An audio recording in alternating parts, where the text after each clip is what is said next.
a questão do próprio número de assaltos no trânsito, enfim. E há alguns condutores que têm a seguinte ação que adotam geralmente, quando vem, por exemplo, pessoas, né, elementos se apresentando próximo ao sinal, né, ao sinal de trânsito, e o sinal está vermelho, o condutor vendo uma possível ação de pessoas mal intencionadas, de ladrões, enfim, essa pessoa acelera. Por essa simples atitude do condutor, que pode também provocar um acidente com outros carros, ou enfim, isso também é um delito, é algo que, digamos, ele vai ser punido, o condutor vai ser punido? Bom, ter avançado esse sinal? Entendi.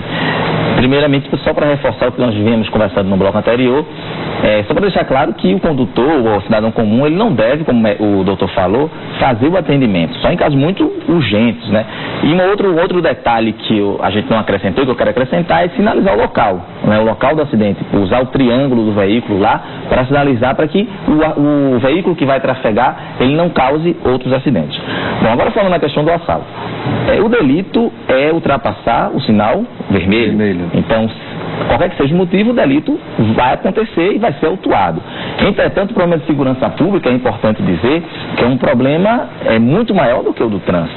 E a pessoa vai ter aquele prazo de defesa, quando a autuação chegar, caso ele seja autuado, para se colocar e dizer quais são os motivos que levaram ele a cometer aquela atitude, e a gente tem uma junta que vai analisar esse recurso de infração, e sendo deferido, ele não teria a punição.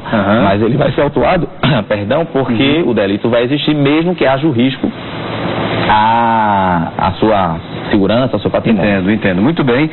Uma dúvida que acho que tirou de muita gente, inclusive.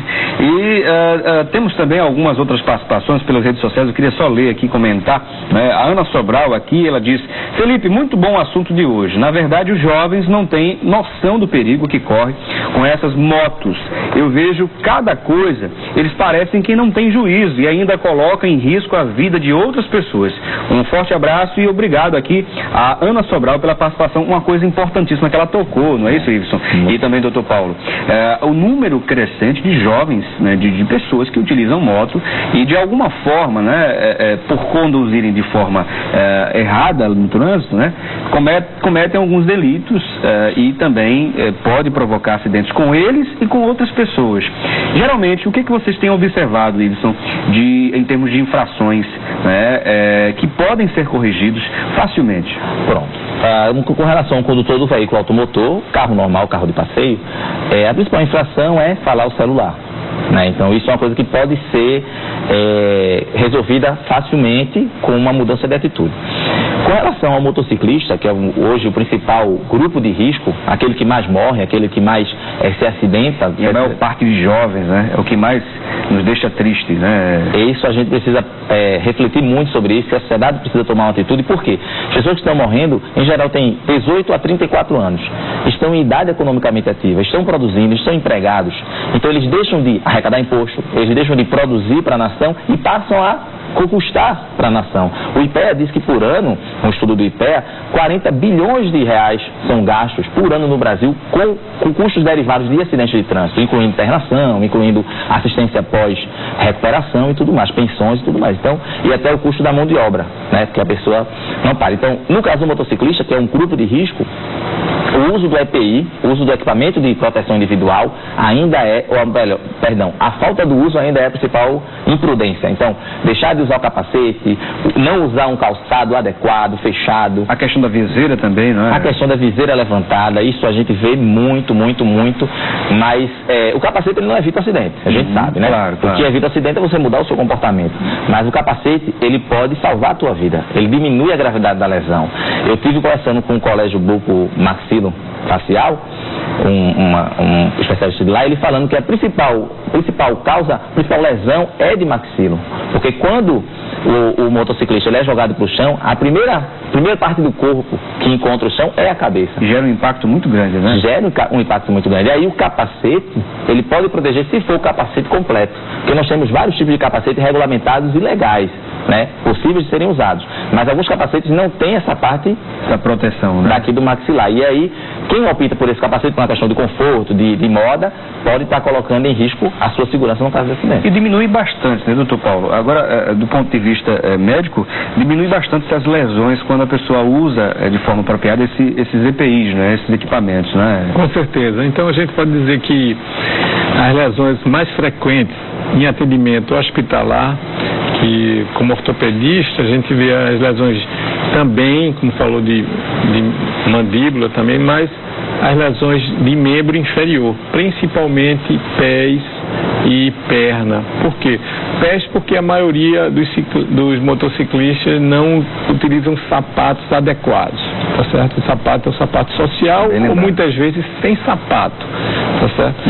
E no caso, essas lesões são lesões geralmente graves, necessita de atendimento hospitalar, cirurgias, prazo grande de recuperação, afastamento do trabalho, previdência social e aposentadoria por invalidez ou mesmo auxílio acidente. Então, onera a previdência social, onera o gasto também com a recuperação, como o bom Y falou, a recuperação dessas pessoas que podem voltar a trabalhar. Grande parte ou fica com uma sequela importante ou não volta a trabalhar.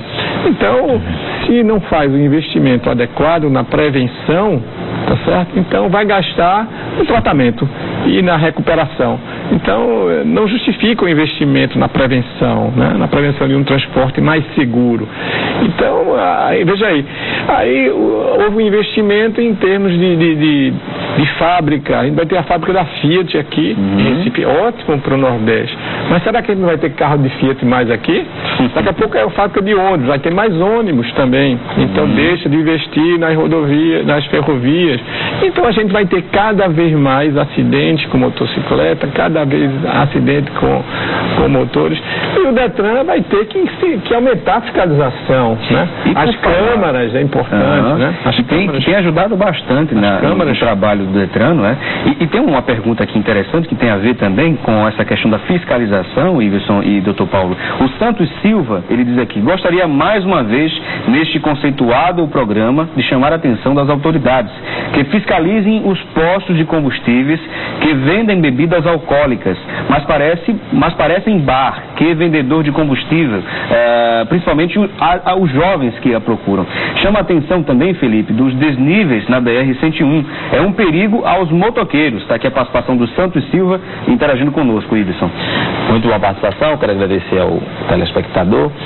Bem, com relação à questão da venda de bebida alcoólica nos postos de combustíveis, a gente tem uma regulamentação, né, federal que proíbe essa venda de bebida em determinada distância das rodovias federais. E em alguns países, como alguns estados algumas cidades dos Estados Unidos, você não pode nem sair com a bebida na mão. Você tem que botar dentro de um saco que não seja transparente. Por quê? Justamente para dar um exemplo para a criança, para os jovens, para os adolescentes.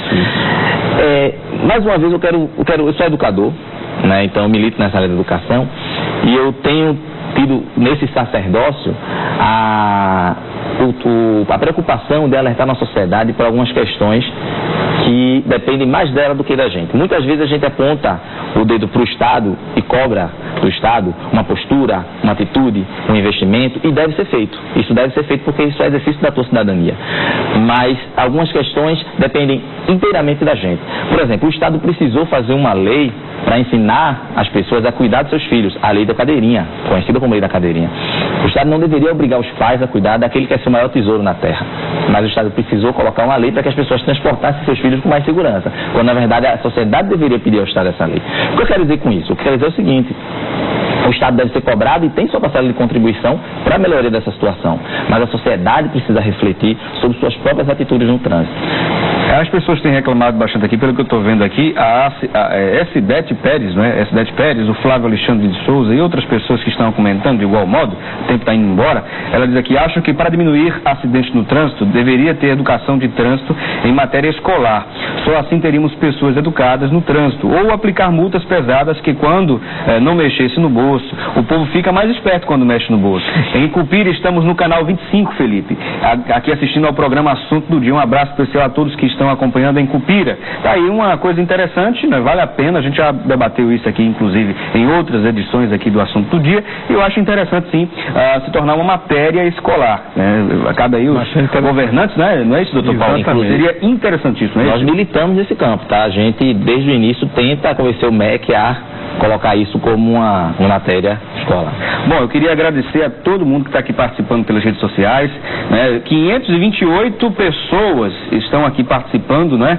De alguma forma nas redes sociais, na nossa fanpage. Agradecemos a todas elas pela grande audiência do programa, como sempre. Bom, o tempo foi embora, queremos agradecer a presença, né? A participação do Dr. Paulo César Vidal, ele que é médico perito do Tribunal de Justiça e professor de traumatologia da UFPE. Foi um grande prazer, doutor Paulo. Obrigado a você, obrigado a Iveson, obrigado a Felipe, obrigado ao presidente que esteve presente, né, na nossa ocasião, e estamos aqui à disposição, e acho que esse assunto é um assunto que não se esgotou, né, e cada vez a gente pode vir outras vezes e se aprofundar e procurar cada vez melhora do trânsito da nossa cidade, principalmente nossa cidade. Muito bem, doutor Paulo. Iveson, foi um grande prazer também contar com a sua participação. Iveson Correia, que é analista de trânsito do Detran de Pernambuco. Obrigado. Eu agradeço a você, Felipe, agradeço ao doutor, agradeço a você de casa. Quero deixar aqui a congratulação em nome do presidente do Detran. A gente precisa de vocês, sociedade, imprensa, no Maio Amarelo, que é o movimento mundial, como você falou.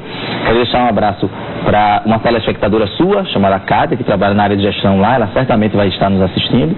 E quero dizer que, mais uma vez, sem mudar o nosso comportamento, a gente não muda essa situação.